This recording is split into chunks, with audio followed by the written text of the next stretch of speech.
Nous déclarons clos cet atelier de formation sur les violences basées sur le genre en milieu scolaire. Je vous remercie. Là, c'est la ministre du Genre, Famille et Enfants, clôturant la première série d'activités organisées par son ministère du 26 au 28 janvier 2022 dans la salle des réunions de la femme est-kassaïenne au site MKO à Bipemba.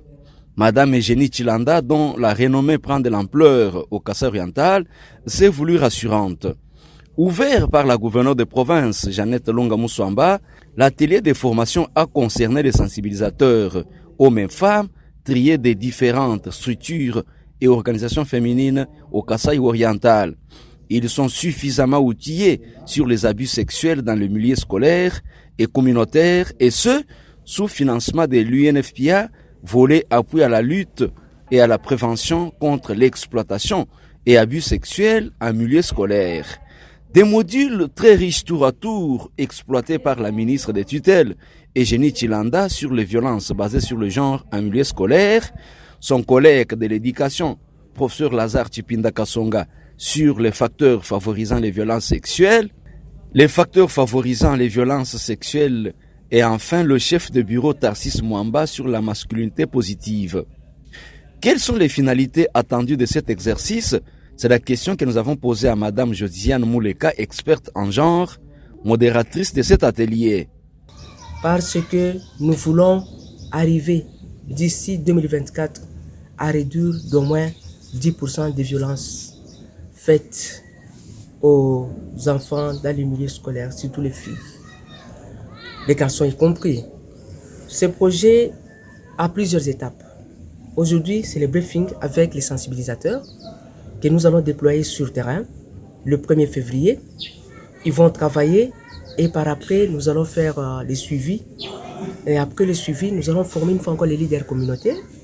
Après les leaders communautaires, nous allons former les autorités politico-administratives. C'est pour arriver vraiment à la prévention et à la prise en charge des survivantes des violences basées sur le genre, des exploitations et abus sexuels. Mais ici, nous avons insisté avec les sensibilisateurs sur les abus et exploitations sexuelles parce que ce sont des violences commises par les travailleurs du projet PERS. Ça rentre dans les cadres des humanitaires. Aujourd'hui, qu'est-ce que nous avons fait? Nous avons d'abord renforcé les capacités sur la thématique des violences, la typologie des violences et ses conséquences sur la personne et sur l'environnement.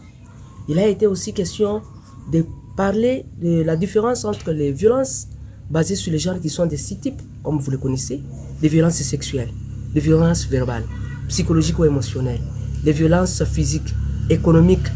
Alors, les abus et exploitations sexuelles ne sont pas tellement connus par la société. C'est pourquoi il a été insisté de parler sur la masculinité positive. Pourquoi la masculinité positive? Nous avons constaté que la masculinité sur le terrain, elle est toxique. En attendant la deuxième série d'activités, les participants, en majorité les femmes, ont livré leur impression de grande joie et de satisfaction.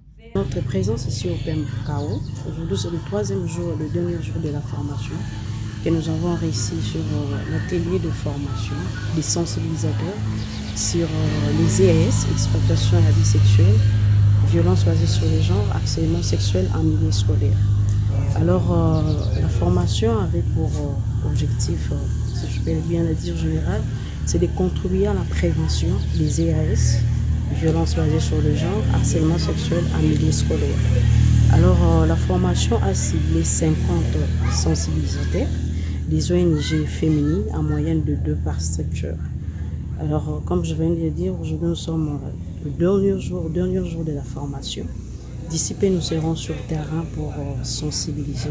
Alors, la formation était tellement bénéfique. Nous avons découvert beaucoup de choses sur les concepts clés de violence basée sur le genre, exploitation et abus sexuels, harcèlement sexuel.